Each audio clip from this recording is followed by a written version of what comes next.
The sound of hooves pounding against the hard-packed dirt echoed through the canyon as Hazel Montgomery urged her exhausted mare onward, the air around her filled with dust and desperation.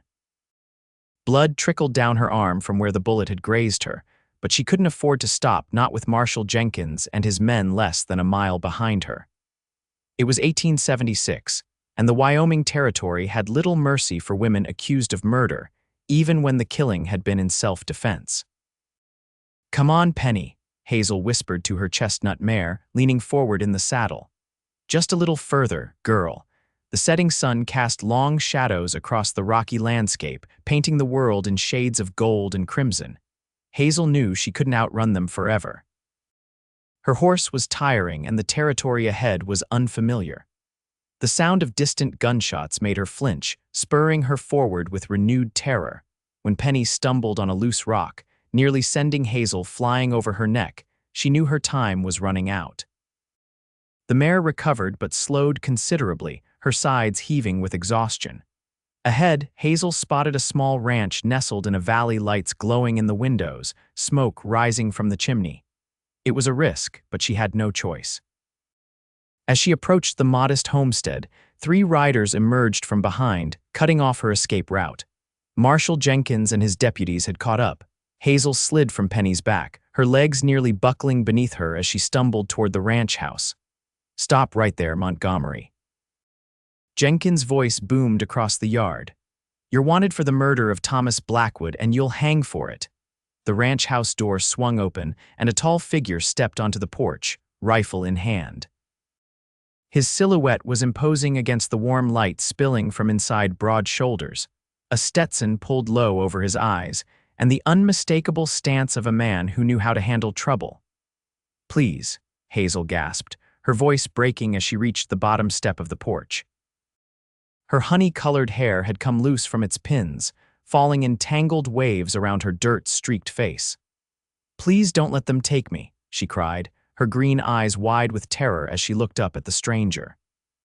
The cowboy moved with deliberate calm, stepping down to stand before her, positioning himself between Hazel and the approaching lawman. In that moment, the simple action made her untouchable. "Evening, Marshal," the cowboy said, his voice low and steady. "Seems you're causing quite a disturbance on my property." "This doesn't concern you, Remington," Jenkins called back, his hand hovering near his holster. "That woman's a murderer and I'm taking her in." Remington Walker shifted his weight, the rifle in his hands neither raised nor lowered, a perfect balance of threat and restraint. "That's so. Well, I reckon we have some talking to do then, because nobody's taking anyone anywhere tonight."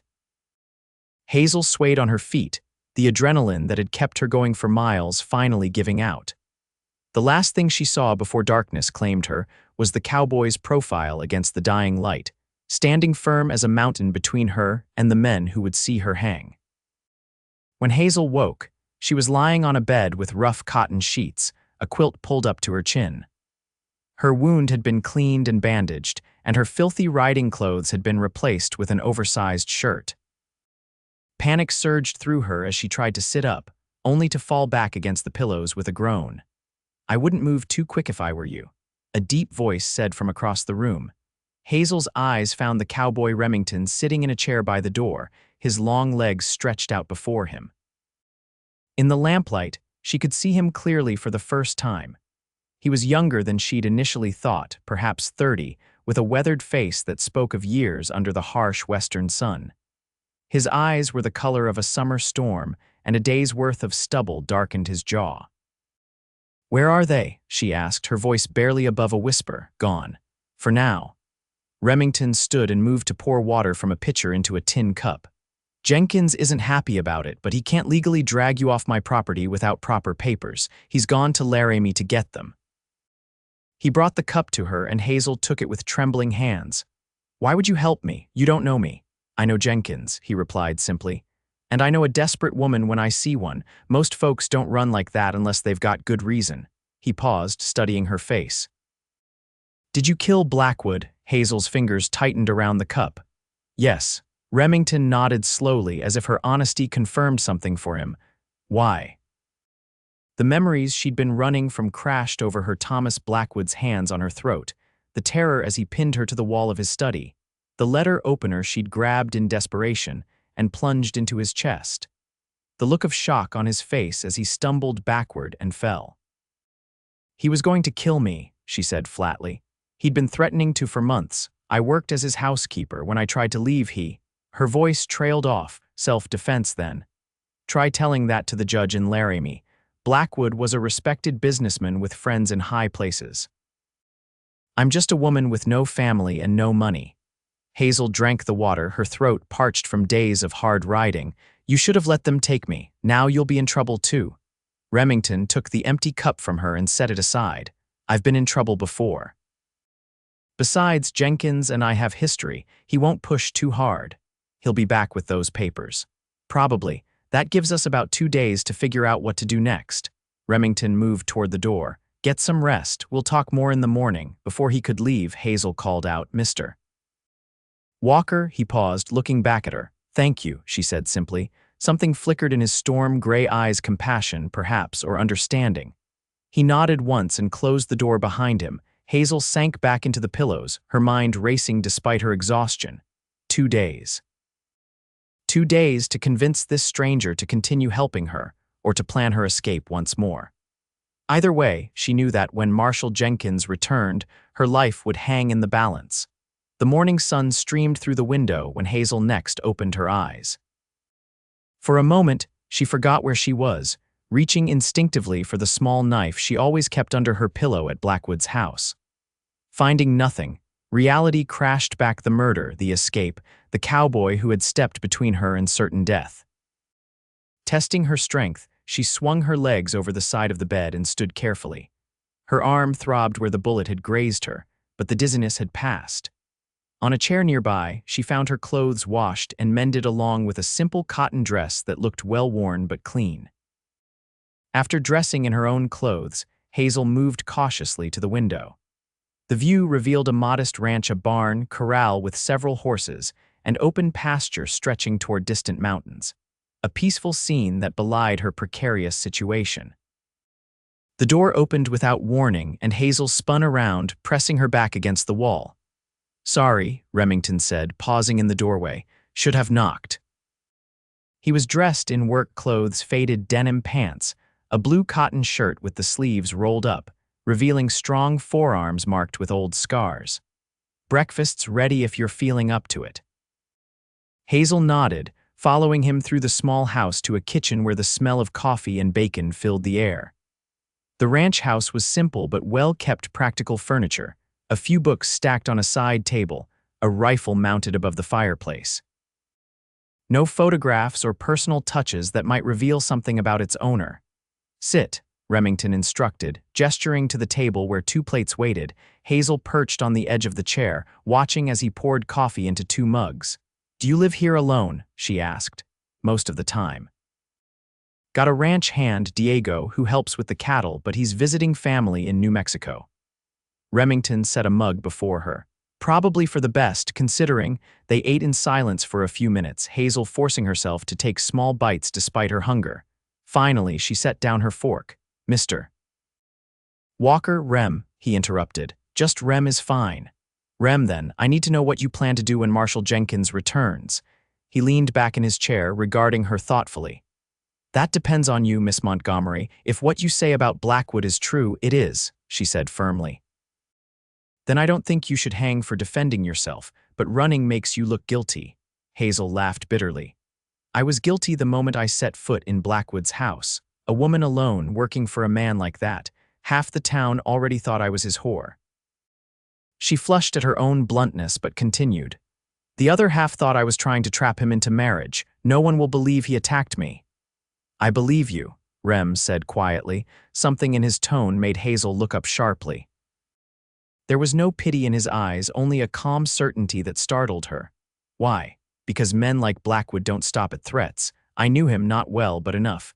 He had a reputation for being hard on his workers, especially the women." Rem took a sip of his coffee. "And because I've seen that look before, the one you had when you rode up here. That's not the look of someone who killed for gain or pleasure. That's survival." Hazel felt the sting of tears and blinked them back furiously. She hadn't cried when Blackwood attacked her, hadn't cried when she fled Laramie with only the clothes on her back and what little money she could grab. She wouldn't cry now. "So what do we do?" she asked, proud that her voice remained steady. "First, we need to get you a fair hearing. Jenkins won't give you that, but the circuit judge might. Judge Harmon is a reasonable man. He'll be in Sweetwater next week." Rem stood and began clearing the plates. "Until then, you stay here. Anyone asks, you're my cousin from back east, come to help after my injury." Injury. Rem's mouth quirked in the ghost of a smile. "Took a fall from a horse last month, cracked 2 ribs, it's common knowledge in these parts. And if Jenkins comes back before then, with his papers, then I'll have to be persuasive." The way he said it left little doubt about what kind of persuasion he meant. "I won't have you risking your life for me," Hazel insisted. "You've done enough already." Rem turned to face her fully, and for a moment, Hazel glimpsed something fierce beneath his controlled exterior. "Miss Montgomery, Hazel," she corrected, returning his earlier gesture. "Hazel," he acknowledged with a slight nod. "I make my own decisions about what risks are worth taking. Right now, keeping you alive and getting you a fair hearing seems worth it." Before she could argue further, a sound from outside caught their attention, hoofbeats approaching the ranch. Rem moved swiftly to the window, his body tensing as he peered out. "Just a rider," he said, relaxing slightly. "Not Jenkins." Nevertheless, he reached for the revolver on his belt, checking it before returning it to the holster. "Stay inside," he instructed, heading for the door. Left alone in the kitchen, Hazel found herself scanning the room for potential weapons. Old habits. At Blackwood's, she'd learned to be constantly alert, always aware of exits and objects that could be used for defense. Her gaze settled on a kitchen knife lying beside the wash basin. Voices drifted in from outside Rem's low rumble and another man's higher-pitched responses. After a few minutes, the sound of retreating hoofbeats signaled the visitor's departure and Rem returned. "News travels fast," he said grimly. "That was Mike Donovan from the next ranch over. Says there's a $500 bounty on your head now, dead or alive." Hazel felt the blood drain from her face. "Blackwood's brother," she whispered. "He always said Robert would hunt me to the ends of the earth if anything happened to him. Bounty hunters will be combing the territory." Rem ran a hand through his dark hair, thinking, "Changes things." "We can't wait for the circuit judge now." "I should go," Hazel said, rising from her chair. "Every minute I stay puts you in danger. And where would you go? With a bounty that size, every desperate man from here to the Mississippi will be looking for a woman matching your description." Rem shook his head. "No, we need a different plan. The word hung between them, a fragile thread of hope that Hazel hardly dared grasp. "Yes, Rem's expression softened almost imperceptibly. "I started this when I stood between you and Jenkins. I'll see it through." Something warm unfurled in Hazel's chest. Gratitude, yes, but something else too.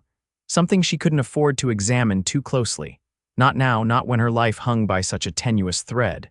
"What do you suggest?" she asked instead. "We need evidence of Blackwood's character. Witnesses who can testify to his violence. Other women he might have hurt." Rem paced the small kitchen. "And we need to get you somewhere safe until we can present that evidence to someone who'll listen." "The women won't talk," Hazel said with certainty. "They're too afraid. Most have families to support."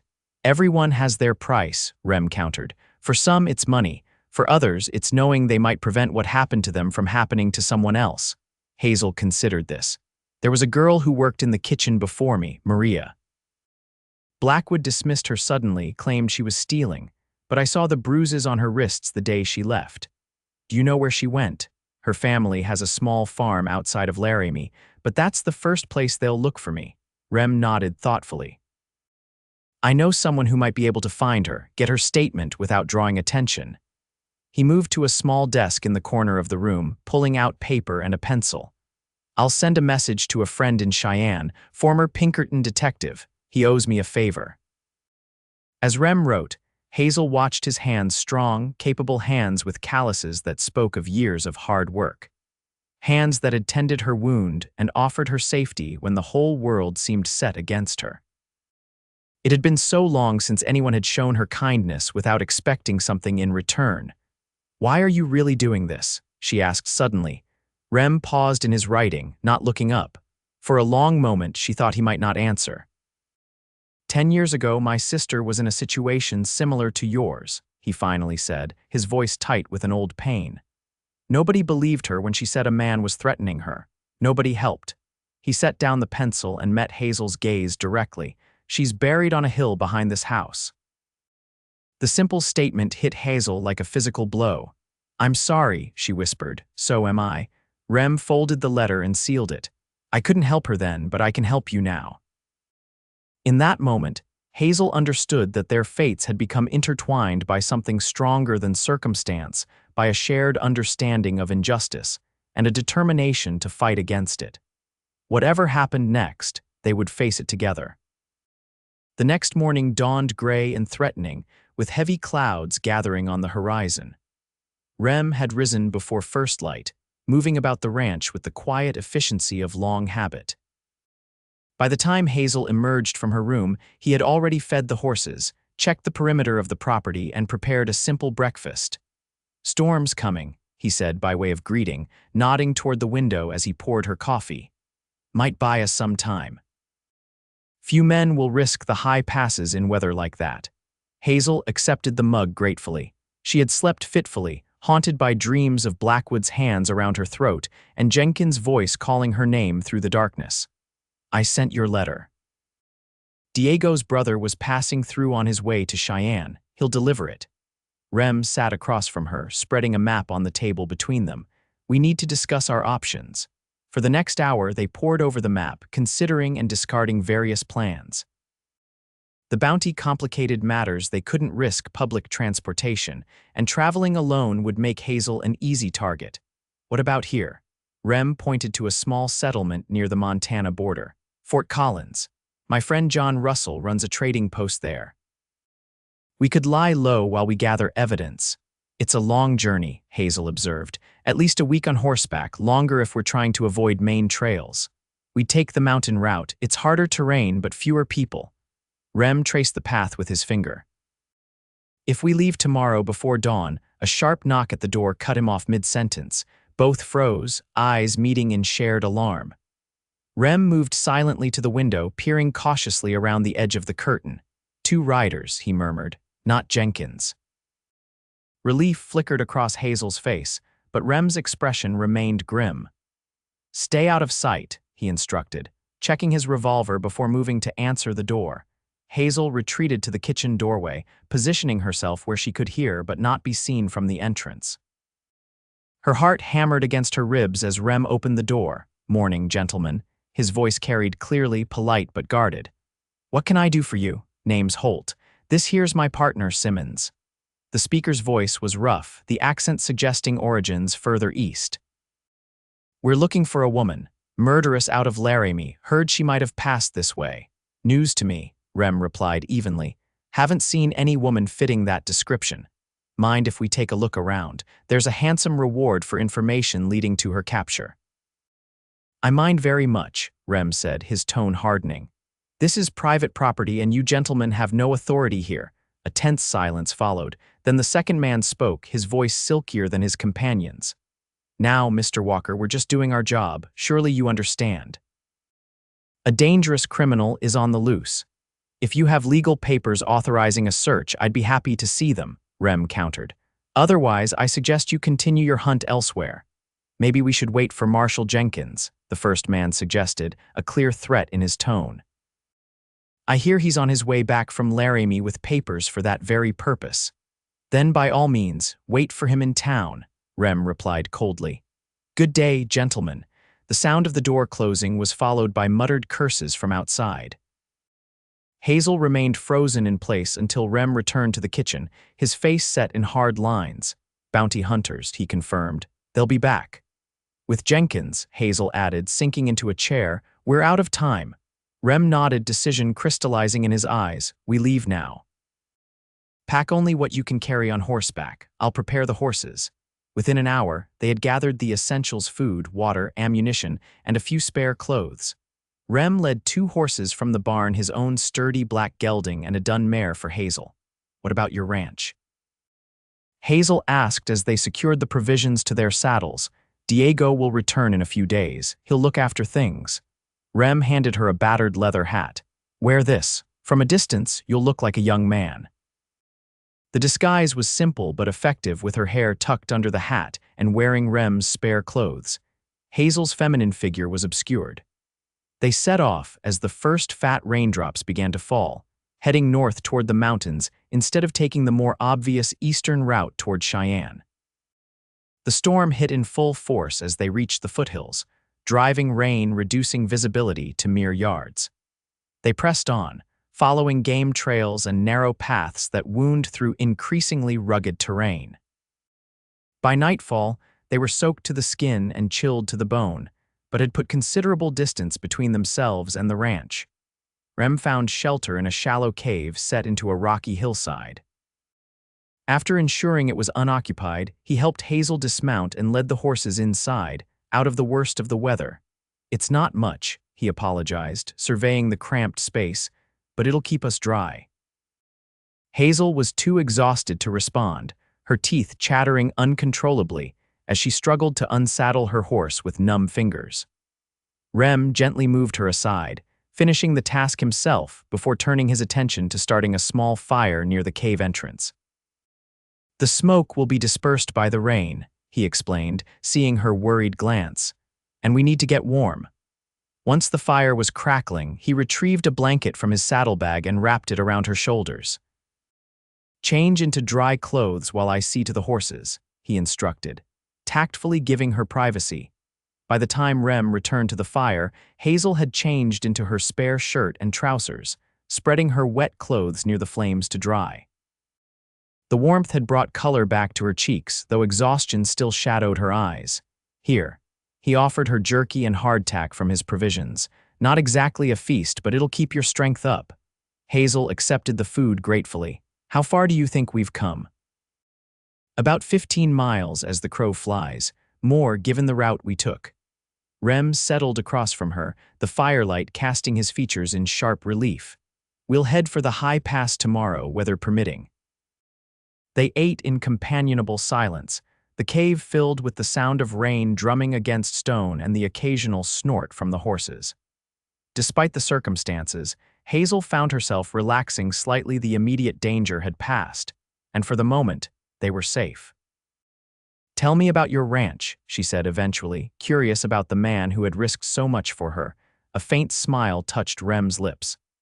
Not much to tell. 160 acres, 40 head of cattle, 6 horses including these 2. It's not the biggest spread, but it's mine, free and clear. How long have you had it? 5 years. Before that, I drove cattle up from Texas, worked as a hired gun for a while. His expression clouded momentarily. Did things I'm not proud of. The ranch was a chance to start over. Hazel understood the concept intimately. That's all I wanted, she admitted softly. A fresh start. After my parents died, I had few options. Working for Blackwood seemed like an opportunity to save enough money to head west, maybe start a small business of my own. What kind of business? A millinery shop, perhaps. I've always been good with my hands. She glanced down at those hands now, roughened by work but still deft. Silly dream, I suppose. Not silly at all, Rem countered. Dreams keep us going when times are hard. What about you? Hazel asked, warming to the conversation. What's your dream? Rem was quiet for so long that she thought he might not answer. When he did, his voice was low and thoughtful. Peace, I suppose. A life where I don't have to look over my shoulder or sleep with a gun under my pillow. He poked at the fire, sending sparks spiraling upward. Maybe someone to share it with someday. The simple honesty of his answer touched something in Hazel. How long had it been since she'd had a conversation like this, open, unguarded, with no fear of consequences? Not since before her parents' death, certainly. Thank you, she said suddenly. Rem looked up, questioning. For this? Hazel gestured vaguely around them. For helping me. For treating me like a person worth saving. His gray eyes softened in the firelight. You are worth saving, Hazel. Don't ever doubt that. The moment stretched between them, filled with unspoken things, gratitude and understanding, but also a growing awareness of each other as more than just allies in a desperate situation. Hazel felt a blush rising to her cheeks and looked away first, suddenly conscious of their isolation and proximity. "We should get some rest," Rem said, breaking the tension. "Tomorrow will be a hard ride." He insisted she take the bedroll while he kept watch, promising to wake her for the second shift. As Hazel settled near the fire, wrapped in the blanket that smelled faintly of horses and pine and Rem himself, she found herself studying his profile against the cave wall, strong, steadfast, a bulwark against the storm both outside and within her life. For the first time since fleeing Laramie, Hazel felt a flicker of hope. With Rem beside her, perhaps she stood a chance after all. The storm raged through the night, but by dawn had subsided to a steady drizzle. They set out early, climbing higher into the mountains where the trail narrowed and the air grew thin and crisp. Rem led the way, occasionally glancing back to ensure Hazel was managing the difficult terrain. "You ride well," he observed during a brief rest to water the horses beside a mountain stream. "My father raised horses before he died," Hazel explained, stretching to ease the ache in her back. "I grew up in the saddle." "Where was that?" "Missouri, small town near Independence." A wistful smile crossed her face. "We had a good life there, until the fever took both my parents within a week of each other." Rem nodded, understanding in his eyes. Death was a familiar companion in the West, striking without warning or mercy. "My parents died young too. Father in the war, mother not long after. My sister raised me until—" He didn't finish the sentence, but he didn't need to. The shadow that crossed his face told Hazel all she needed to know about the loss that still haunted him. They continued upward, the landscape growing increasingly dramatic, towering pines, sheer rock faces, and glimpses of snow-capped peaks in the distance. By midday, they had reached a high meadow carpeted with wildflowers, a startling burst of color against the somber greens and grays of the mountainside. "We'll rest here," Rem decided, dismounting and helping Hazel down. "Give the horses a chance to graze." While the animals cropped the lush grass, Rem and Hazel shared a simple meal of dried beef and apples. Sitting side by side on a fallen log, they gazed out over the vista below, rolling foothills giving way to the vast plains that stretched toward the horizon. "It's beautiful," Hazel murmured, taking in the panorama. "Makes a person feel small." "That's not always a bad thing," Rem replied thoughtfully. "Reminds us we're part of something larger." A comfortable silence fell between them. Hazel found herself sneaking glances at Rem's profile, the strong line of his jaw, the way the sunlight brought out auburn highlights in his dark hair.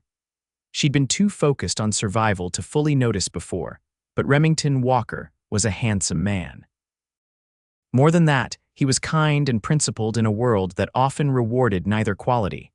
The realization sent a flutter through her chest that had nothing to do with fear or exhaustion. "We should reach the old trapper's cabin by nightfall," Rem said, breaking into her thoughts. "It's not much, but it's secure and off any known trail." "You know these mountains well," Hazel observed, a shadow of something, grief perhaps or regret, flitted across his face. "I spent a year up here after my sister died, living off the land, avoiding people." He shrugged as if embarrassed by the admission. "Wasn't sure I wanted to rejoin the world." "What changed your mind, Winter?" he said with a wry smile. "And the realization that being alone with your ghosts doesn't make them any quieter." He stood, gathering their few supplies. "We should move on. I don't like being in the open this long." As they continued their journey, the trail grew steeper and more treacherous. In places, they had to dismount and lead the horses over particularly difficult sections. Hazel felt the strain in every muscle, but she pushed on without complaint, aware that their safety depended on reaching shelter before dark. Late afternoon found them traversing a narrow ledge, a sheer drop on one side revealing the valley far below.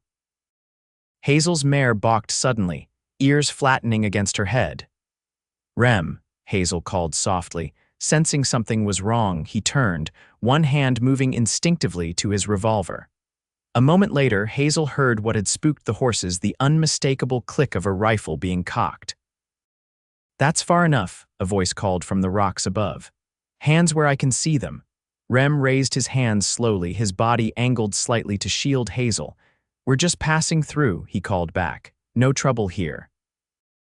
A figure emerged from behind a boulder, a man in a buckskin jacket, a Winchester trained steadily on Rem's chest. "This is private property," he announced. "And you look like trouble to me." Hazel's heart sank. Another obstacle, another delay they couldn't afford. At this rate, they'd never reach safety before Jenkins and the bounty hunters caught up. To her surprise, Rem's tense posture suddenly relaxed. "Jonas," he called. "Jonas Redfeather, is that you?" The rifleman hesitated, then lowered his weapon slightly. "Who's asking?" "Remington Walker." "We met at Fort Bridger 3 years back. You were selling furs, I was buying horses." Recognition dawned on the man's weathered face.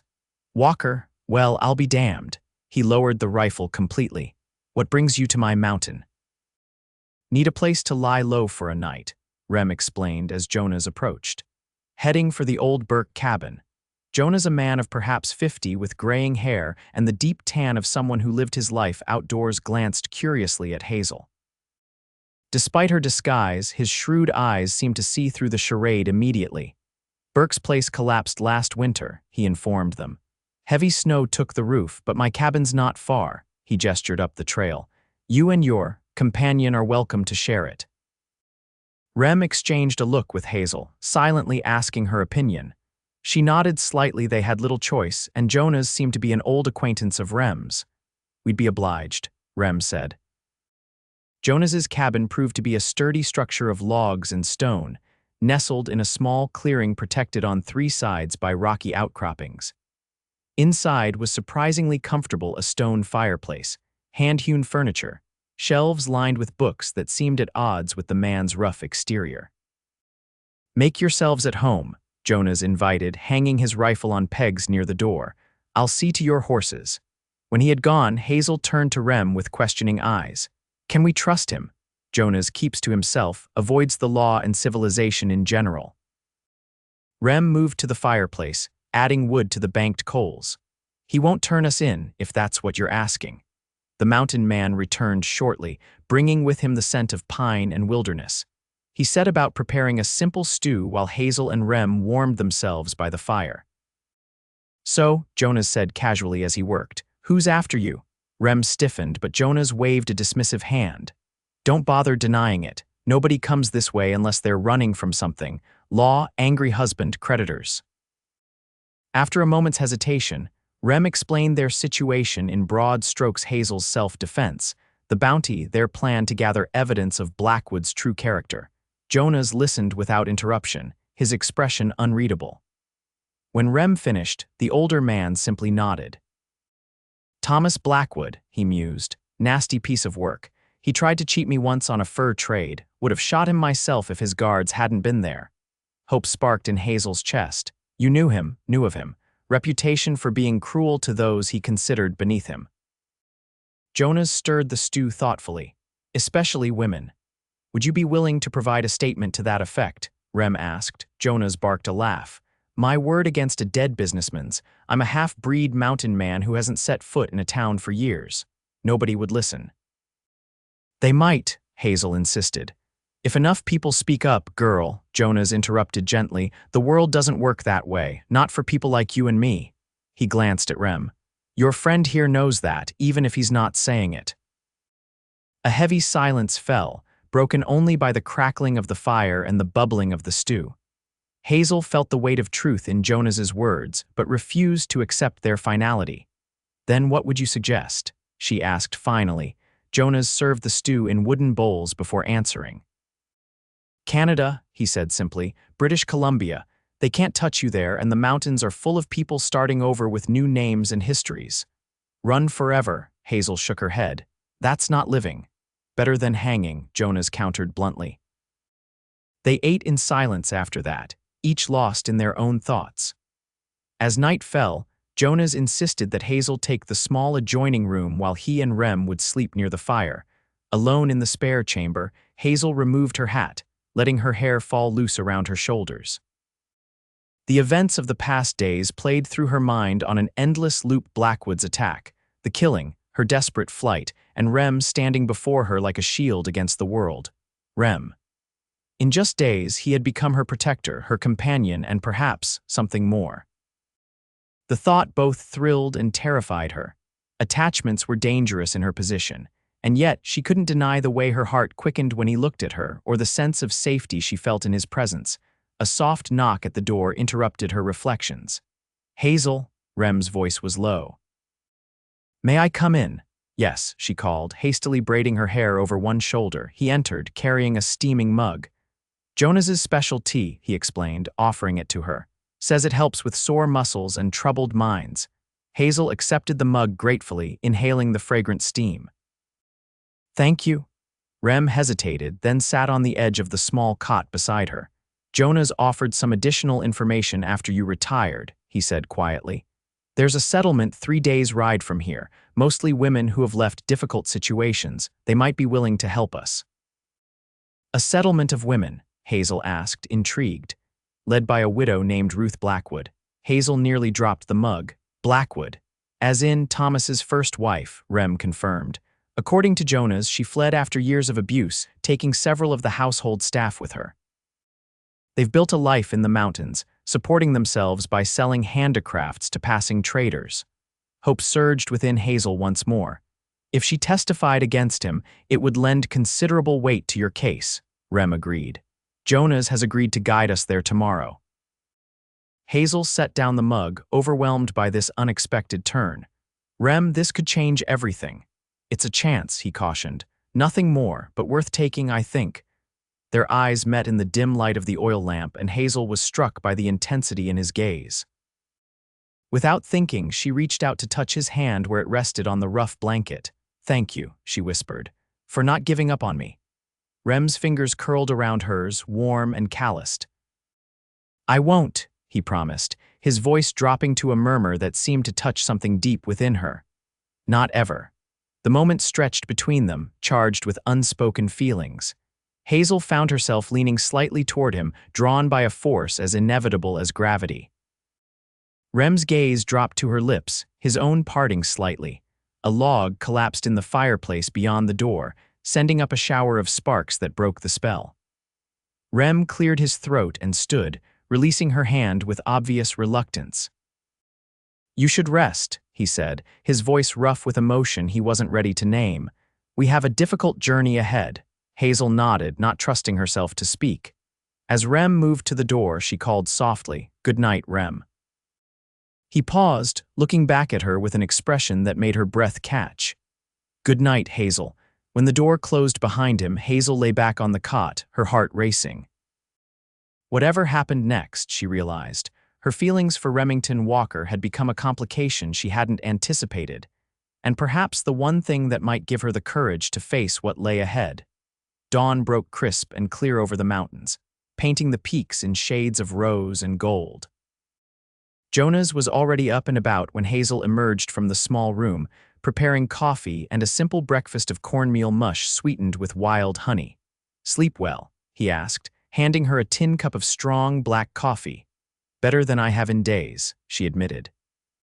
The mountain air and physical exhaustion had combined to give her a deep, dreamless sleep, despite her tumultuous thoughts about Rem, speaking of whom Hazel glanced around the cabin, noting his absence. "Where's Rem?" "Checking the trail," Jonas replied, stirring the pot over the fire. "Wanted to make sure we didn't have any unwelcome visitors in the night."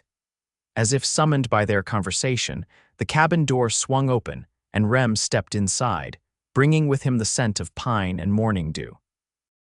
His eyes found Hazel immediately, a warmth kindling in them that made her cheeks flush. "Trail's clear," he announced, accepting the coffee Jonas offered. "No sign of pursuit." "We'll head out after breakfast," Jonas decided. "It's rough country between here and the women's settlement. Best to have as much daylight as possible." They ate quickly, eager to be on their way. As they prepared to leave, Jonas provided Hazel with better-fitting clothes, buckskins that had belonged to his late wife, a Cherokee woman who had died of pneumonia several winters back. "They'll serve you better in the mountains than those town clothes," he explained gruffly when she tried to refuse the gift. The buckskins were soft with age and wear, molding to her form while allowing greater freedom of movement than her previous attire. With her hair braided and tucked under Jonas's wife's old hat, Hazel looked like a young trapper or scout, a disguise that might prove useful if they encountered strangers on the trail. They set out as the sun cleared the eastern peaks. Jonah's leading the way along trails so faint Hazel would never have spotted them without a guide. The terrain grew increasingly wild, dense forests giving way to rocky slopes, narrow passes threading between towering cliffs, streams that had to be forded carefully to avoid being swept away by the current. Despite the physical challenges, Hazel found herself enjoying the journey. The pristine wilderness surrounded them with beauty at every turn, eagles soaring overhead, deer watching cautiously from distant clearings, wildflowers carpeting sheltered meadows in explosions of color. Throughout the day, she caught Rem watching her with an expression that made her heart beat faster, admiration mingled with something deeper, something neither of them was ready to name. Their hands would brush as he helped her over difficult terrain, lingering a moment longer than necessary. Their eyes would meet across the campfire during brief rests, speaking volumes without a word being exchanged. By late afternoon, they had climbed high enough that snow lingered in shadowed gullies despite the summer warmth. Jonas called a halt near a small alpine lake, its waters an impossible blue against the stark gray of the surrounding rocks. "We'll camp here tonight," he decided. "The settlement is still a day's journey through difficult country. Better to approach it rested." As Jonas set about catching fish for their supper, Rem helped Hazel gather firewood. They worked in comfortable silence, moving among the stunted pines that grew at this altitude. "You're holding up well," Rem observed as they carried their gathered branches back toward camp. "Most city folk would be complaining by now." Hazel smiled, pleased by the compliment. "I've never been one to shrink from hardship, and the mountains." She paused, gazing at the magnificent vista spread before them. "There's something healing about this place. As if the world's troubles can't quite reach us here." "I felt the same way when I first came up here," Rem admitted. "Like I could breathe again after years of suffocating." Their eyes met, and Hazel felt that now familiar flutter in her chest. Standing there among the ancient pines, with the wind singing through the branches and the vast sky arching overhead, the connection between them seemed as natural and inevitable as the turning of the seasons. Rem stepped closer, his voice dropping to a near whisper. "Hazel, fish are biting." Jonas's call from the lakeshore shattered the moment. "Come see," Rem exhaled slowly, a rueful smile touching his lips. "We should go," he said softly, "before he comes looking for us." Hazel nodded, both disappointed and relieved by the interruption. Whatever was growing between them deserved time and space to unfold naturally, not rushed by the pressure of their circumstances. That evening, as they sat around the campfire enjoying Jonas's expertly prepared trout, the mountain man regaled them with stories of his life in the wilderness encounters with bears and mountain lions. Winters so harsh they froze the whiskers to a man's face. Summers of such abundance that even the most inept hunter could live like a king. "How did you come to know the Blackwood settlement?" Hazel asked during a lull in the conversation. Jonas poked at the fire, sending sparks spiraling into the night sky. "Ruth found me half dead in a blizzard 5 winters back," he explained. "Dragged me to their camp, nursed me back to health. I've traded with them ever since, furs for medicine, meat for cloth and such." "What kind of reception can we expect?" Rem inquired, practical as always. "Cautious," Jonas replied honestly. "They don't trust easily, especially men, but Ruth is fair-minded once she hears your story." He glanced at Hazel. "Well, she of all people will understand what drove you to such desperate measures.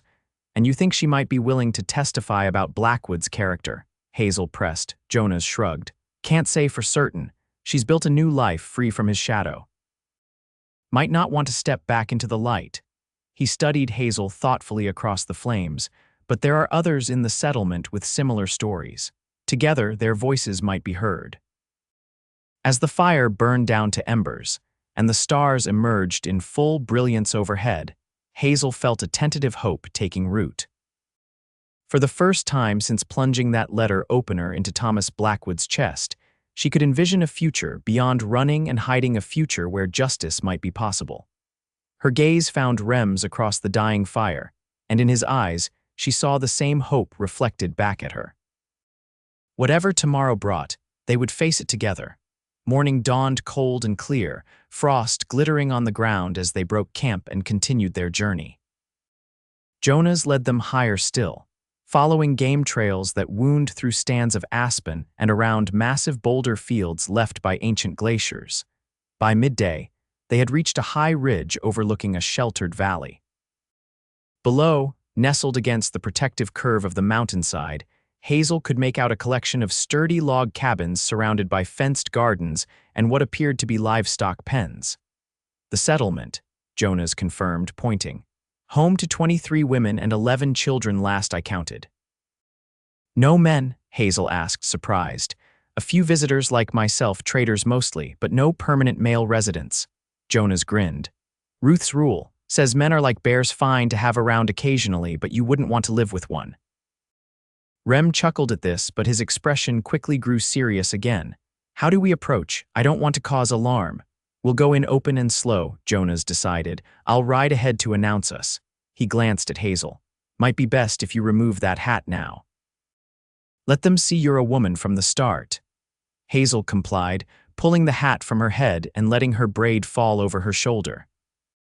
Despite the circumstances, she felt a flutter of nervousness at the prospect of meeting these women survivors like herself, who had built something remarkable out of necessity and courage. They descended into the valley single file, Jonas leading the way. As they approached the settlement, Hazel noticed details that had been invisible from the ridge: smoke rising from stone chimneys, laundry fluttering on lines strung between cabins, the flash of metal tools in the gardens where women worked the soil. Their arrival did not go unnoticed. By the time they reached the central clearing, a group had gathered to meet them, women of various ages, some holding children, others gripping tools that could serve as weapons if necessary. At their center stood a tall, silver-haired woman whose bearing suggested natural authority. Jonas, she called, stepping forward. Twice in one season, we're honored. Despite the welcoming words, her gaze was fixed warily on Rem and Hazel. Ruth, Jonas greeted her with a respectful nod. I've brought guests who need your help. This is Remington Walker and Hazel Montgomery. Ruth Blackwood for Hazel had no doubt this, was she studied them with piercing blue eyes that seemed to look straight through to their souls. She was perhaps 50, with the kind of beauty that age had refined rather than diminished high cheekbones, a strong jaw, and a mouth that suggested she had once smiled easily before life taught her caution. Dismount and be welcome, she said finally. Any friend of Jonas is entitled to our hospitality, at least for one night. They followed Ruth to the largest of the cabins, where a young woman quickly brought them water and bread. Inside, the space was surprisingly comfortable: polished wood floors covered with woven rugs, shelves lined with books and jars of preserved foods, a loom in one corner where a half-finished blanket displayed intricate patterns.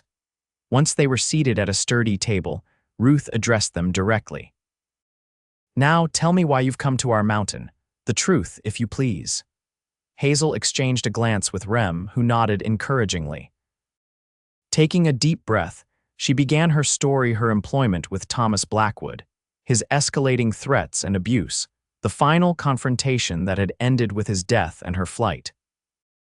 Throughout the telling, Ruth's expression remained impassive, though her hands tightened on the edge of the table when Hazel described Blackwood's attack. When Hazel finished, Ruth was silent for a long moment. Then, without a word, she rose and pulled down the collar of her dress, revealing a jagged scar that ran from her collarbone to her shoulder. Thomas gave me this on our 10th wedding anniversary, she said quietly, for serving his dinner cold. She let the fabric fall back into place. It was the last time he touched me. I left that night with nothing but the clothes on my back and what little money I could grab from his desk. The simple statement, delivered without self-pity or drama, hit Hazel with the force of revelation. Here was someone who truly understood not just the fear and pain, but the terrible clarity that came with knowing you had to act or die. We're hoping, Rem said carefully, that you might be willing to provide testimony about Blackwood's character. Hazel acted in self-defense, but without witnesses to his history of violence, her word alone may not be enough. Ruth's laugh held no humor. You want me to return to civilization and stand before a judge after 15 years of building a life beyond Thomas's reach? Not just you, Hazel interjected quickly. Jonah's mentioned there might be others here with similar experiences. Many, Ruth confirmed grimly. Thomas went through household staff quickly. Those who could escape often found their way here, she sighed, rubbing her temples. But you're asking us to risk everything we've built. I understand, Hazel said softly, and I wouldn't ask if there were any other way, but without help, I'll hang for defending myself against the same man who scarred you. A tense silence fell over the cabin, broken only by the ticking of a clock on the mantelpiece. Finally, Ruth spoke again. I cannot decide this alone, she declared. Tonight, we will call a council. All women of the settlement will hear your story and vote on whether to help you. She fixed Hazel with a steady gaze. Until then, you are our guests. Maria will show you where you can rest and refresh yourselves. As if on cue, a young woman appeared in the doorway, slender, dark-haired, with the watchful eyes of someone who had learned early to anticipate danger.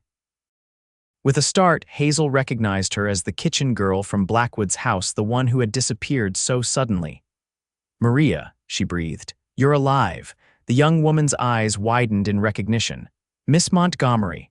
A tentative smile broke across her face. You got away too.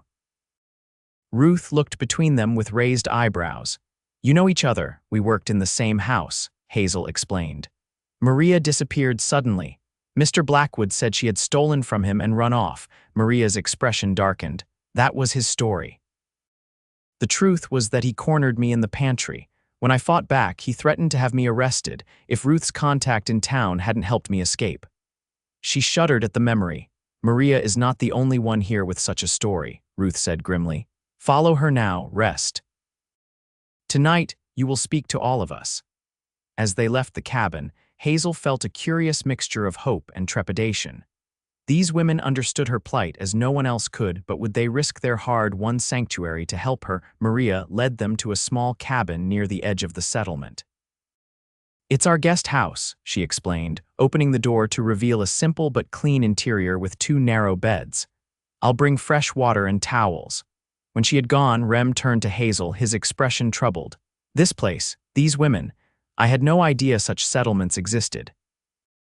Necessity breeds innovation, Hazel observed, running her hand along the smooth, planed wall. When the world offers no safety, you must create your own. Rem moved to the window, gazing out at the settlement where women went about their daily tasks with quiet efficiency. They've built something remarkable here, he said softly. I understand Ruth's reluctance to risk it. As do I. Hazel joined him at the window. Perhaps it was selfish to come here to ask them to reopen old wounds.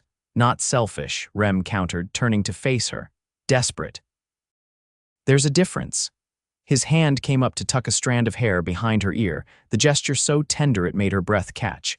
Whatever happens tonight, Hazel, know that a knock at the door interrupted him. Maria had returned with water, towels, and clean clothes. Ruth says to rest now, she informed them. The council will convene at sunset. As the afternoon waned, Hazel and Rem took the opportunity to wash away the dust of travel and change into the clean garments provided simple homespun for Hazel and a fresh shirt for Rem. The settlement hummed with activity around them, word of their arrival spreading from cabin to cabin. Shortly before sunset, Maria returned to escort them to the meeting. Night was falling as they made their way to a large clearing at the center of the settlement, where logs had been arranged in a circle around a fire pit. Women were already gathering, some alone, others with children at their sides, a few supporting elderly companions who moved with difficulty. Ruth stood as they approached, gesturing for them to take places near her. We are gathered, she announced once everyone had settled, to hear the story of Hazel Montgomery and to decide whether we will help her in her time of need. One by one, women rose to introduce themselves, former servants, seamstresses, cooks, and maids who had worked in the Blackwood household over the years. Each had a story of abuse, threats, or exploitation at Thomas Blackwood's hands. Some spoke softly, eyes downcast, others with fierce anger that time had not diminished. When they had finished, Ruth turned to Hazel. Now tell us your story again so all may hear." Standing in the flickering firelight, Hazel recounted her experiences, once more the gradual escalation of Blackwood's behavior, the final confrontation, and her desperate flight. She described how Rem had sheltered her, risking his own safety to protect a stranger.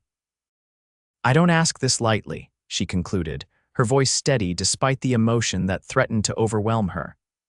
"I understand what it would mean for you to come forward, but without your help, I will be hanged for defending myself against a man who hurt so many of you." A murmur ran through the gathered women as they conferred with their neighbors. Finally, an elderly woman leaning on a cane rose slowly to her feet. "I was cook in the Blackwood house when Ruth was mistress there," she announced, her voice surprisingly strong for her frail appearance. "I saw what Thomas did to her and to others after she escaped. I am old now and have little to fear from the world's judgment. I will speak for you, child." Another woman stood middle-aged with a quiet dignity that commanded attention. "I was housekeeper after Ruth left. Thomas broke my arm when I refused his advances. I will testify." One by one, 7 women in total volunteered to return to civilization and speak on Hazel's behalf. Maria was the last to rise, her young face set with determination. "I will go too," she declared. "It is time the truth was known." Ruth surveyed the volunteers with a mixture of pride and concern. "You understand the risks," she reminded them. "Once you leave this mountain, the safety we have built here cannot protect you." "Some things are worth the risk," the elderly cook replied simply. "Justice is one of them." Ruth nodded, then turned to face the entire gathering once more. "Then it is decided. 8 of us, including myself, will accompany Hazel Montgomery and Remington Walker to testify before the circuit judge." She raised her voice to be heard over the murmurs that followed. "We leave at first light. Tonight, we celebrate our courage with food and music. For tomorrow, we face a difficult journey." As the formal meeting dissolved into preparations for the feast, Hazel found herself surrounded by women offering encouragement and support. The weight that had pressed upon her since Blackwood's death seemed to lighten slightly, not gone, but shared now among those who understood. When she finally extracted herself from the crowd, she found Rem waiting at the edge of the clearing, his expression a complex mixture of admiration and concern. "You've given them hope," he said quietly as she approached. "A chance to reclaim the justice denied them for so long." "Or I've endangered everything they've built," Hazel countered, the responsibility sitting heavily on her shoulders. Rem's hand found hers in the gathering darkness, his calloused fingers warm against her skin. "They made their choice freely, Hazel. Honor it by accepting their help without guilt." She looked up at him, this man who had risked everything for her without hesitation. In the firelight, his eyes reflected the flames, but held a warmth all their own. "Dance with me," she said suddenly, hearing the musicians beginning to play. Surprise flickered across his face, followed by a smile that transformed his features. "Here, now." "Yes," Hazel replied with newfound boldness. "Tomorrow we ride into uncertainty. Tonight I want to dance with the man who stood between me and death." Without another word, Rem led her toward the music, his hand steady at the small of her back. As they joined the other dancers in a spirited reel, Hazel felt a strange lightness overtake her, as if, for just this moment, she could set aside the fear and danger that had defined her life these past weeks. In Rem's arms, moving to the lively fiddle music beneath a sky brilliant with stars, Hazel allowed herself to believe in possibilities beyond survival. For the first time since fleeing Laramie, she dared to imagine a future where she might not just live, but thrive, perhaps even love again. The journey back to civilization began at dawn, a procession of 11 riders winding down from the mountain sanctuary. Ruth led the way, with Jonas serving as guide through the difficult terrain. The 8 women who had volunteered to testify rode with quiet determination, each lost in her own thoughts about the path ahead. Hazel and Rem rode side by side when the trail permitted, their shoulders occasionally brushing in a contact that provided silent reassurance. The night of music and celebration had forged a deeper connection between them, unspoken but palpable, a current of feeling that both exhilarated and terrified Hazel with its intensity. Judge Harmon should be in Sweetwater by now, Rem remarked as they descended into the foothills on the second day of travel. If we push hard, we can reach town by tomorrow evening. And if Jenkins is waiting. Hazel couldn't help but ask the question that had plagued her throughout their journey. Then he'll find himself facing not just us, but 8 witnesses ready to testify about Blackwood's true character. Rem's confidence was reassuring, though Hazel noted the way his hand strayed to his revolver as he spoke. They made camp that night in a protected hollow, keeping the fires small to avoid attracting unwanted attention. As the women settled in groups of 2 and 3, sharing blankets and quiet conversation, Hazel found herself drawn to a fallen log at the edge of the campsite where Ruth sat alone, staring into the darkness. "May I join you?" Hazel asked hesitantly. Ruth nodded, making space on the log. For several minutes, they sat in companionable silence, listening to the night sounds of the wilderness. "Are you afraid?" Hazel finally asked, voicing the question that had been on her mind since they left the settlement. Ruth considered this, her profile strong and dignified in the faint moonlight. "Not of Thomas's brother or the law or even public censure," she said at last. "Those are external threats. I've faced worse." She turned to look directly at Hazel. "I'm afraid of the memories. Of letting Thomas back into my mind after I've spent 15 years exorcising him." The honest admission touched Hazel deeply. "I'm sorry to have brought this upon you." "Don't be," Ruth replied with surprising gentleness. "Perhaps this is what I've needed all along, to speak the truth aloud, to see justice done, even if it comes too late for me." She glanced toward where Rem stood guard at the perimeter of the camp. "Your cowboy, he's a good man." The unexpected observation made Hazel blush. "He's not my cowboy." Ruth's smile was knowing. "Not yet, perhaps, but I've seen how he looks at you when he thinks no one is watching, and how you look at him." Before Hazel could formulate a response, Ruth continued, "Love found in the midst of danger burns bright, but can fade when the threat passes. Or it can deepen into something unbreakable." She touched the scar at her collarbone absently. "I loved Thomas once with the innocent passion of youth. It wasn't enough to save either of us from what he became." "Rem is nothing like Blackwood," Hazel said quietly but firmly. "No, he isn't," Ruth agreed. "That's evident in every action he takes, every word he speaks. I merely caution you to know your own heart. Is it him you're drawn to, or the safety he represents?" The question struck Hazel with the force of revelation.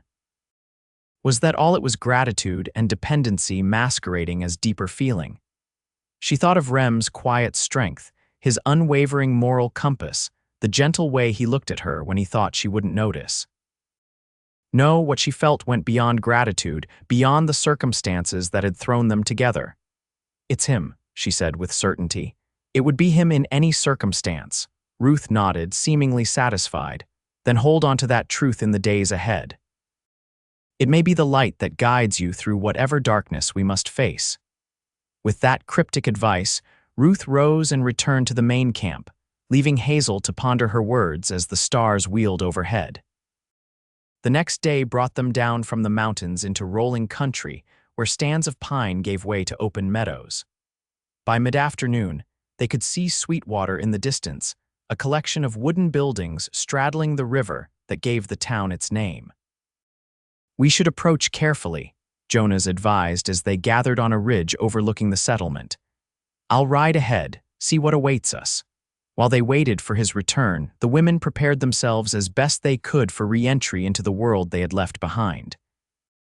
Hair was braided and pinned, travel-stained clothes brushed clean, expressions schooled into the careful neutrality that had once been their armor against a hostile world.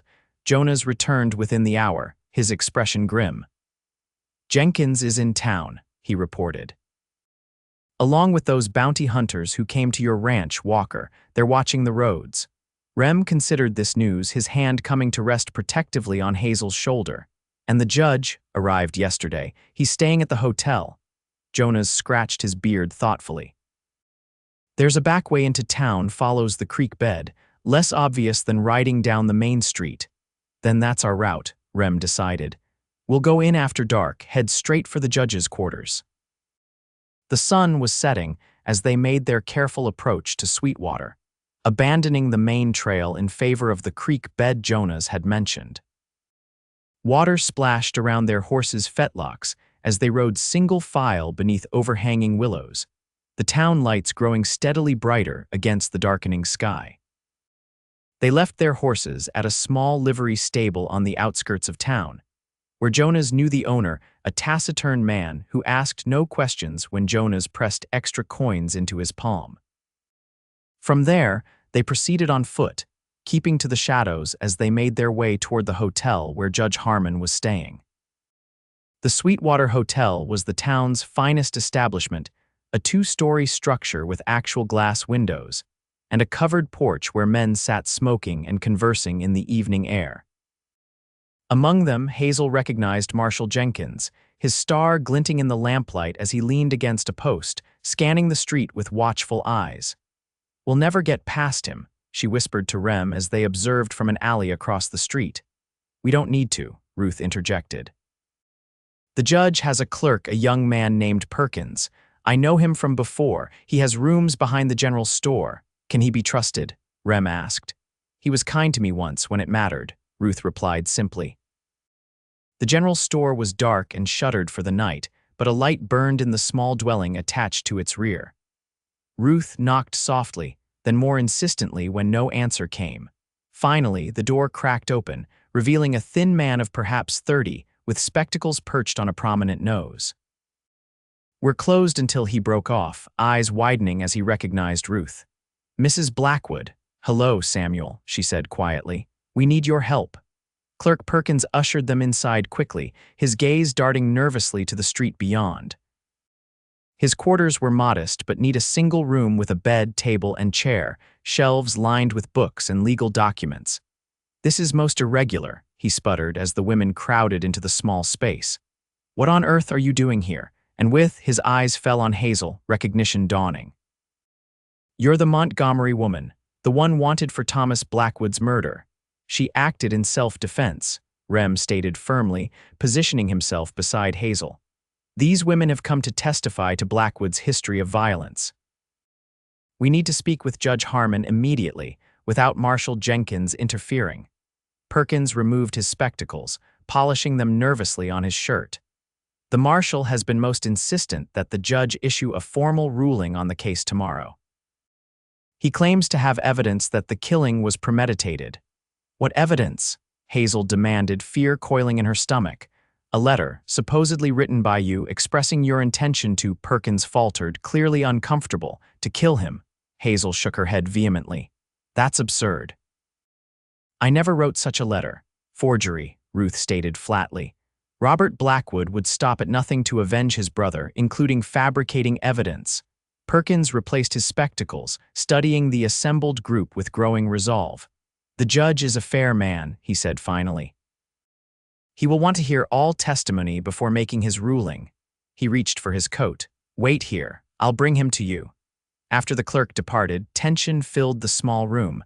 The women whispered among themselves while Jonas kept watch at the window. Rem stood close to Hazel, his presence a bulwark against the fear threatening to overwhelm her. "We've come this far," he murmured, his hand finding hers in the dimness. "Whatever happens next, you won't face it alone." Hazel interlaced her fingers with his, drawing strength from the connection.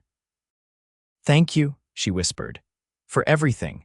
Before Rem could respond, the door opened to admit Clerk Perkins and a second man, tall and spare, with a shock of white hair and piercing eyes beneath bushy brows. Judge Harmon surveyed the room with undisguised surprise. "Well," he said dryly, "when Perkins said there were witnesses eager to speak with me, I didn't expect quite so many." His gaze settled on Hazel. "Miss Montgomery, I presume?" Hazel stepped forward, chin raised despite her trepidation. "Yes, Your Honor, you realize you're wanted for murder." "It wasn't a question." "I killed Thomas Blackwood," Hazel acknowledged steadily, "but it was in self-defense after months of escalating threats and abuse. These women have come forward to testify that such behavior was consistent with his character." Judge Harmon's eyes swept the room, lingering on Ruth. "I know you," he said with a frown of concentration. "You're Thomas's first wife, disappeared years ago." "I fled for my life," Ruth corrected him, stepping forward to stand beside Hazel. as did every woman in this room who worked in the Blackwood household. We've come down from our mountain to ensure that Hazel Montgomery receives the justice that was denied to us. For a long moment, the judge was silent, weighing the implications of what he was hearing. Finally, he turned to Perkins. Secure the back room at Thompson's law office for tomorrow morning, 8 o'clock sharp. I'll hear these testimonies before rendering my decision. He fixed Hazel with a stern gaze. Until then, Miss Montgomery, you remain in technical custody. Perkins will arrange suitable accommodations where Jenkins won't think to look. Relief washed over Hazel in a dizzying wave. They would be heard. It wasn't a guarantee of justice, but it was a chance more than she had dared hope for when she fled Laramie with the law at her heels. As the judge departed with instructions for Perkins to follow shortly, the women embraced Hazel one by one, their faces alight with cautious hope. Tomorrow would bring its own challenges, but tonight, they had achieved the first crucial step toward vindicating not just Hazel, but themselves as well. Perkins says there's a widow on the edge of town who takes in boarders, Jonas reported, returning from a brief conference with the clerk. She's agreed to house the women tonight, no questions asked. What about Hazel? Rem asked, the protective note in his voice unmistakable. The judge suggests she remain here, Jonas replied. Least obvious place, and technically she'll be in Perkins's custody. I'll stay with her, Rem declared, in a tone that brooked no argument. After the others had departed for their temporary lodgings, Hazel and Rem found themselves alone in Perkins's modest quarters. The clerk had insisted they take his bed while he slept at his desk in the law office, preparing for the morning's proceedings. The sudden privacy was both welcome and unsettling. For days, they had been surrounded by others, first Jonas, then the women of the settlement. Now, with only each other for company, the feelings that had been building between them seemed to fill the small space like an electric charge before a storm.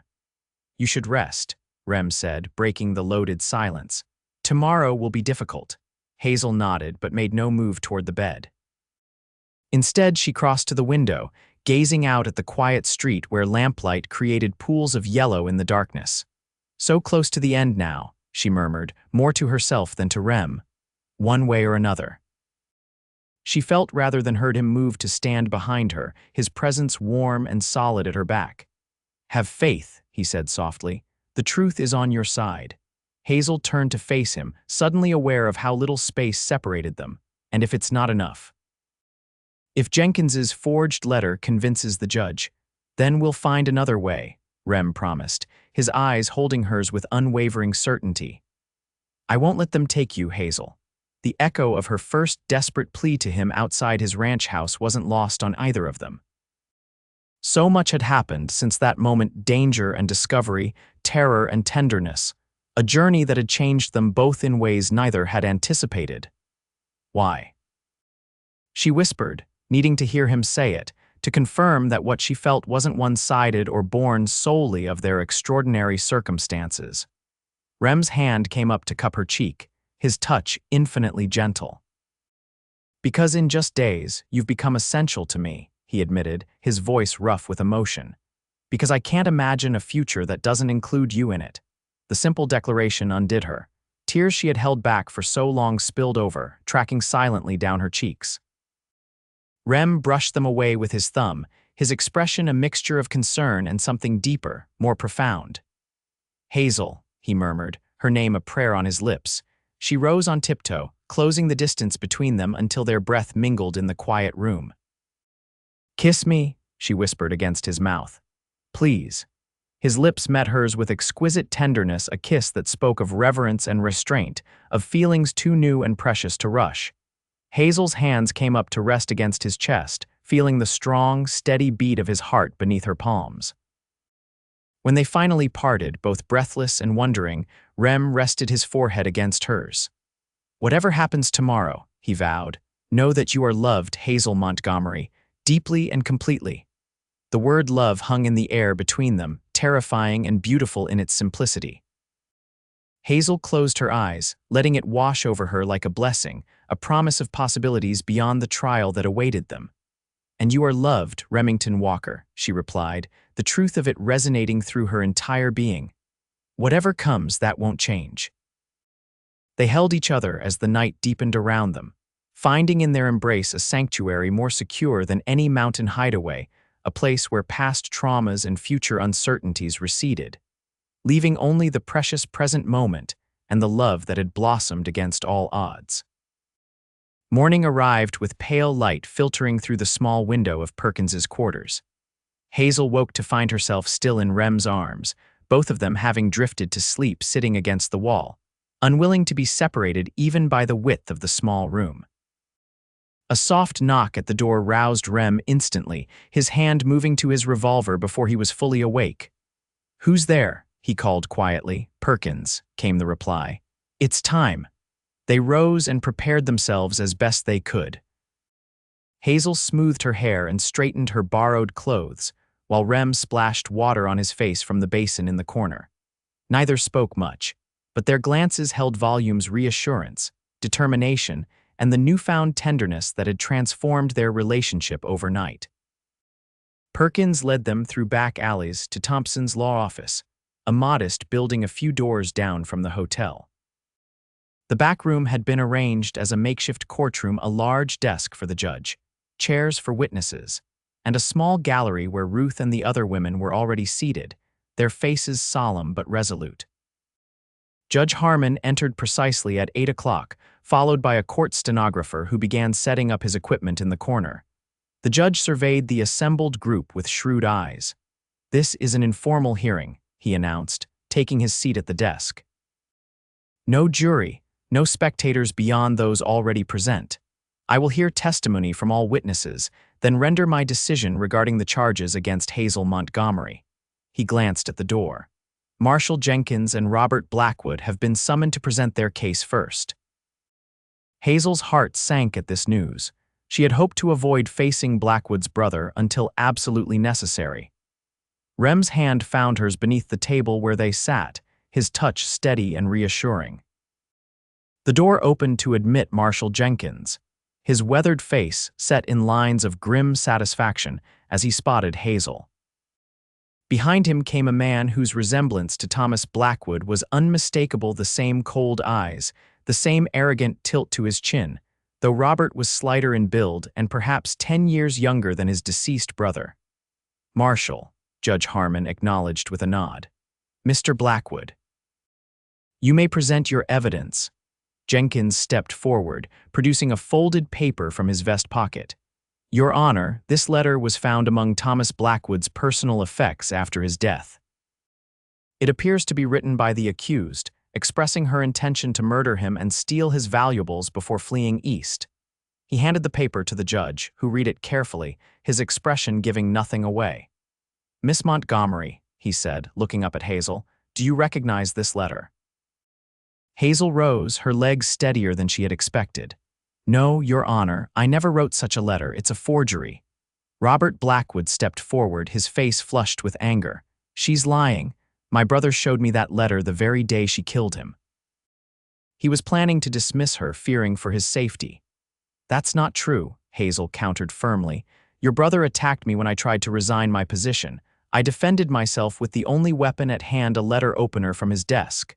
"A convenient story," Robert sneered, "with no witnesses to corroborate it." "Actually," Ruth interjected, rising from her seat in the gallery, "there are witnesses, not to the attack itself, but to Thomas Blackwood's history of violence against women in his employ and in his home." Judge Harmon's bushy eyebrows rose slightly. "And you are, Ruth Blackwood, Your Honor, Thomas's first wife." She gestured to the women seated behind her. "We have all experienced his cruelty firsthand. We've come to ensure that Hazel Montgomery receives the justice that was denied to us." For the next 2 hours, the women testified one by one, describing in clear, unflinching detail the abuse they had suffered at Thomas Blackwood's hands.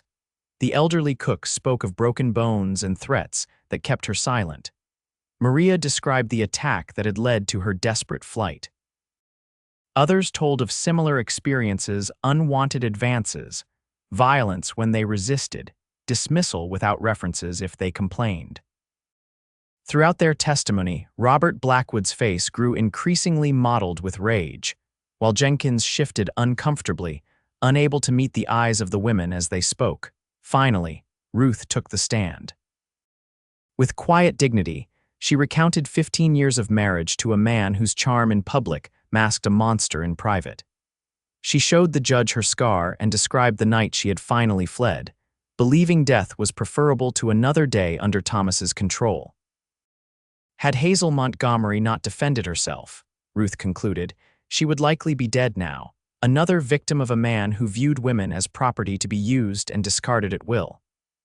When the last testimony had been given, Judge Harmon called for a brief recess to consider all he had heard.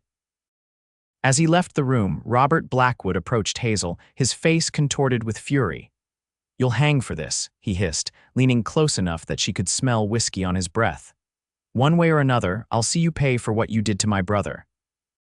Before Hazel could respond, Rem was there, positioning himself between them with the same quiet authority he had shown that first night at his ranch. "That's close enough, Blackwood," he said, his voice low but carrying. "The lady is under my protection."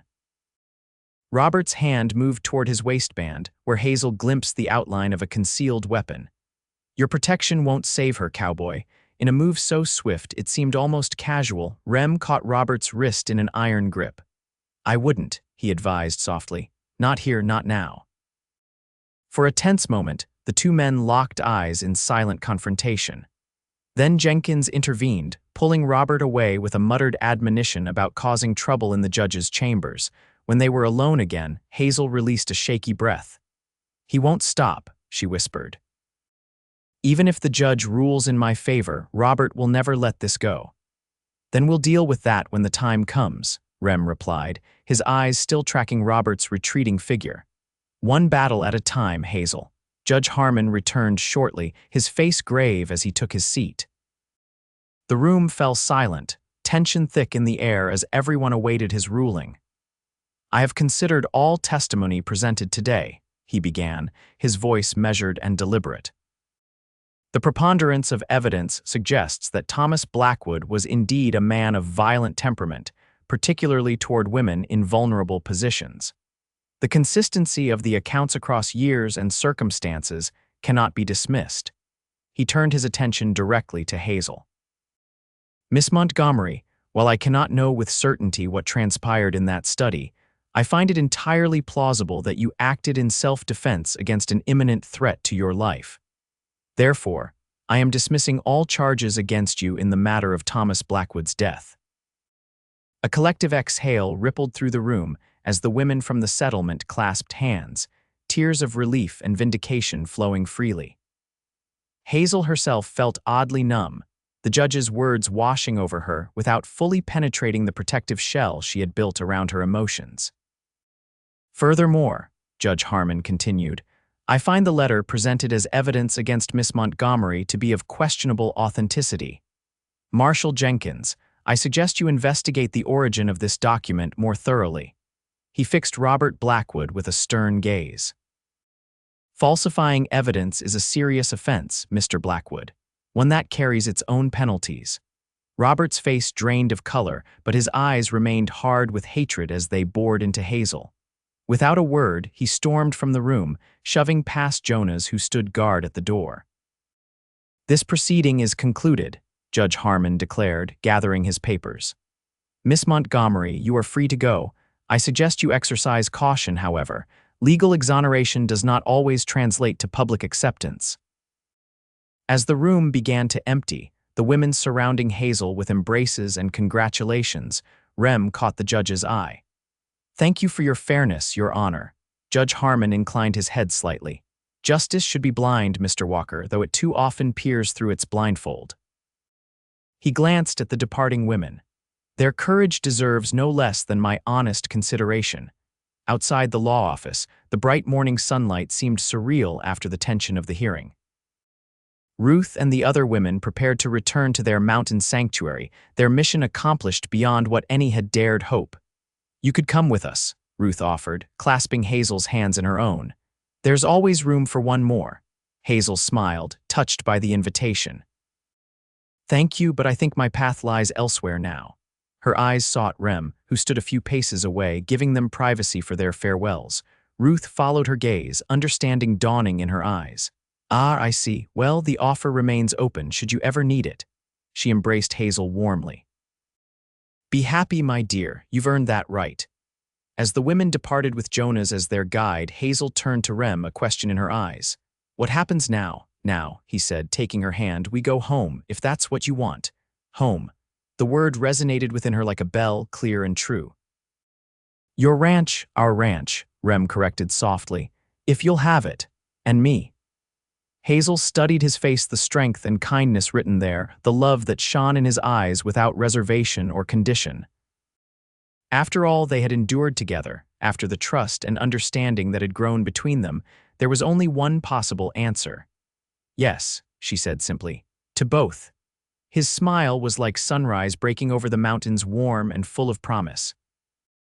As he bent to kiss her, there in the open street with morning sunlight bathing them in gold, Hazel knew that whatever challenges lay ahead, they would face them together, two souls who had found in each other not just sanctuary, but home.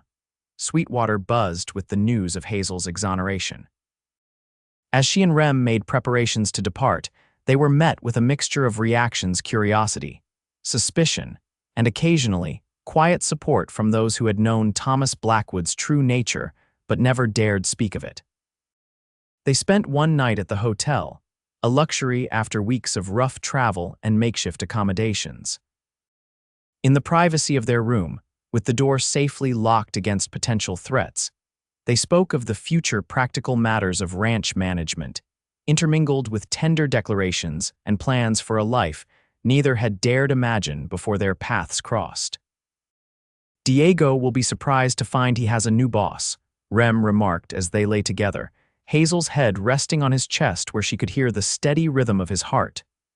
Do you think he'll mind? She asked, a trace of anxiety in her voice. The ranch had been Rem's sanctuary, his fresh start after a troubled past. She didn't want to intrude where she might not be welcome. Mind having someone who can actually cook decent meals and keep accounts better than I ever could. I think he'll manage. Rem's fingers traced idle patterns on her shoulder. Besides, he's been after me for years to settle down with a good woman, though I doubt he expected it to happen quite like this. Hazel smiled against his shirt. Not exactly a conventional courtship, was it? Nothing about us has been conventional, Rem agreed, pressing a kiss to the top of her head. And I wouldn't change a moment of it if it led us here. The following morning, they purchased supplies for the journey home: food, ammunition, and a new dress for Hazel that would be more practical for ranch life than her borrowed buckskins. As they were loading their horses outside the general store, a commotion further down the street caught their attention. Robert Blackwood stood swaying in front of the saloon, clearly intoxicated despite the early hour. His voice carried clearly in the morning air as he harangued a group of uncomfortable-looking men.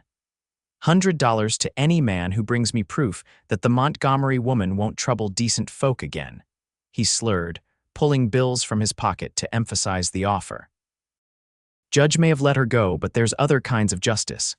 Rem's hand moved to his revolver, his expression hardening. Stay here, he instructed Hazel, but she caught his arm. No, she said firmly, we face this together or not at all. After a moment's hesitation, Rem nodded, his respect for her courage evident in his eyes. Side by side, they approached the gathering, their arrival causing a ripple of awareness through the crowd.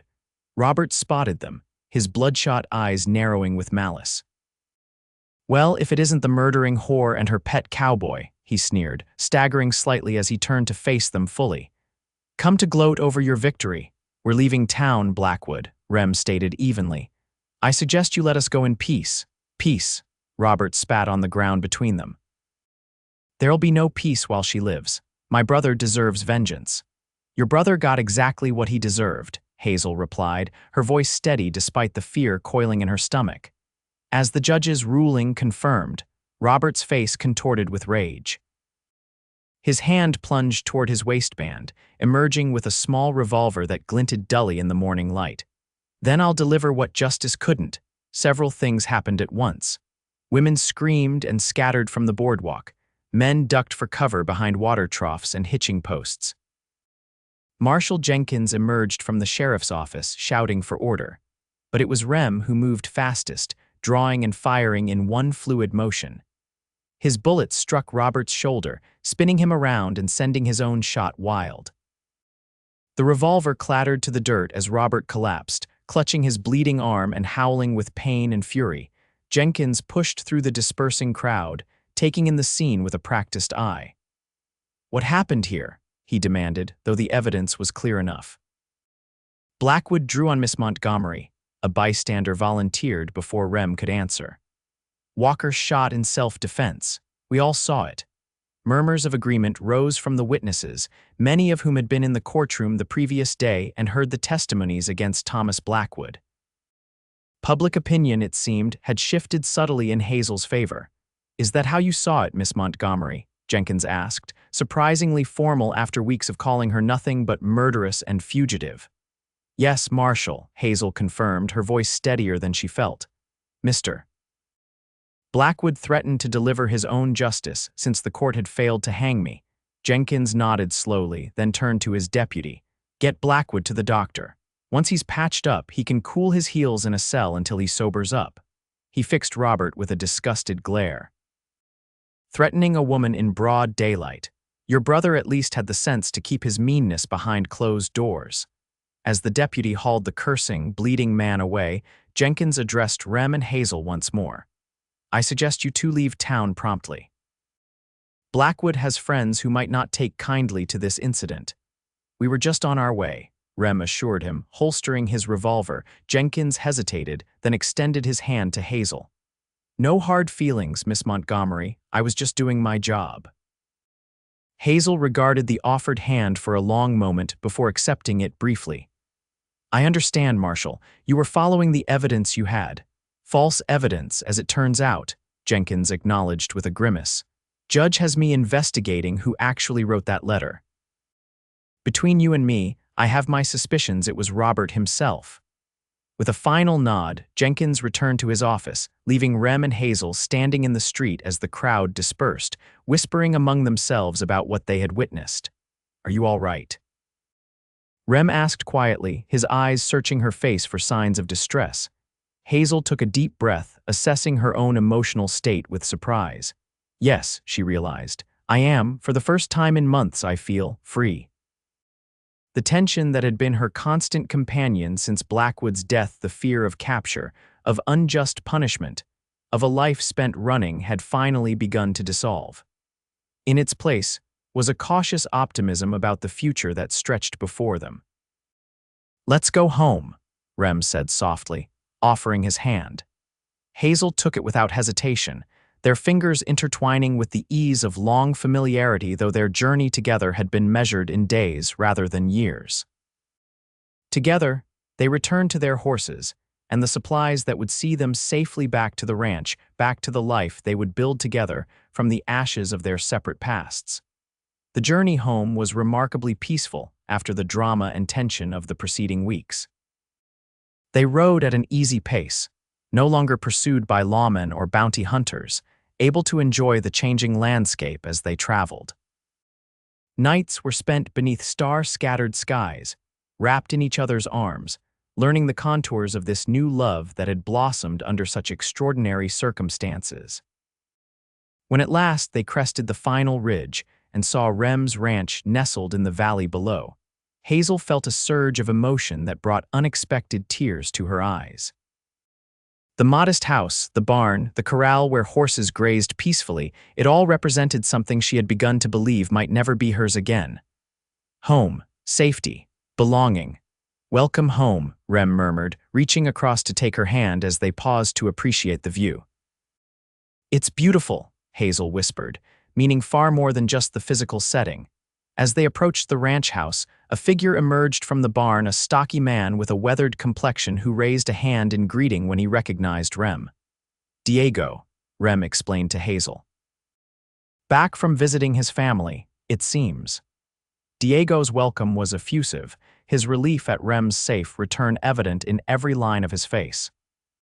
He listened with wide eyes as Rem explained the circumstances of their absence and introduced Hazel as the woman who would be sharing his home and his life from now on.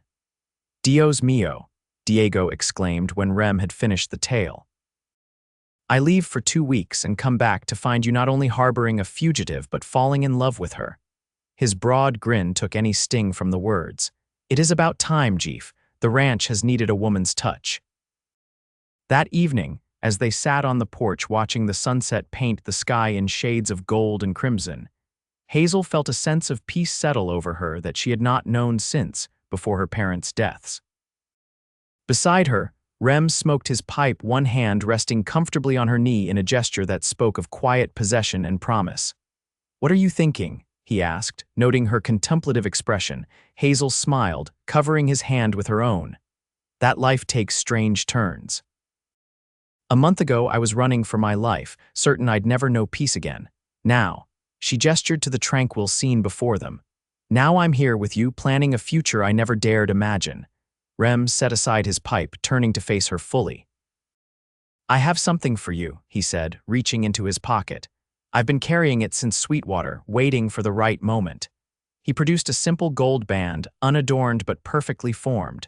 "It was my mother's," he explained, suddenly seeming uncharacteristically nervous. "I know this is fast, and if you want to wait, I understand, but I want you to know that what I feel for you isn't temporary or conditional. I love you, Hazel Montgomery, and I want to spend my life with you."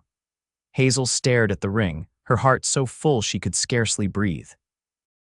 "Are you asking me to marry you, Remington Walker?" His smile was tender, his eyes reflecting the last golden light of the setting sun. "I am.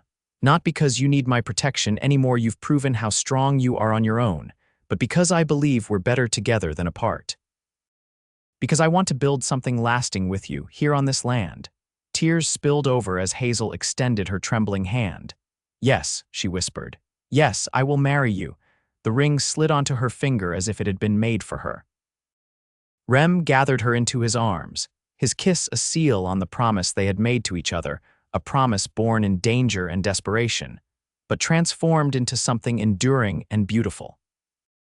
3 months later, on a crisp autumn day with leaves turning gold on the cottonwoods along the creek, Hazel and Rem were married in a simple ceremony on their ranch.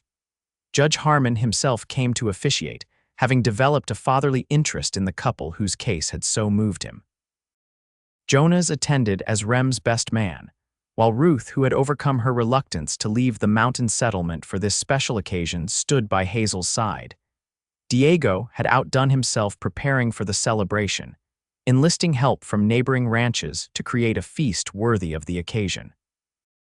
Tables were set up in the yard, laden with food and drink for the small gathering of friends and allies who had helped them through their ordeal.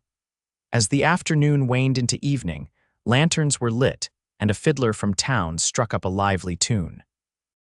Rem led Hazel into the first dance, his usual reserve melting away as he swung her around the improvised dance floor with surprising grace.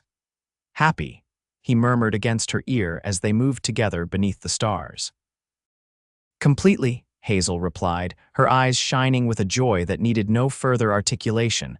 Later, as guests began to depart, Ruth approached the newlyweds, her expression serene. "I have news from Sweetwater," she informed them. "Robert Blackwood was convicted of forgery and attempted murder. He'll spend at least 5 years in territorial prison." "Good," Rem said firmly. "That should give him time to reconsider his vendetta.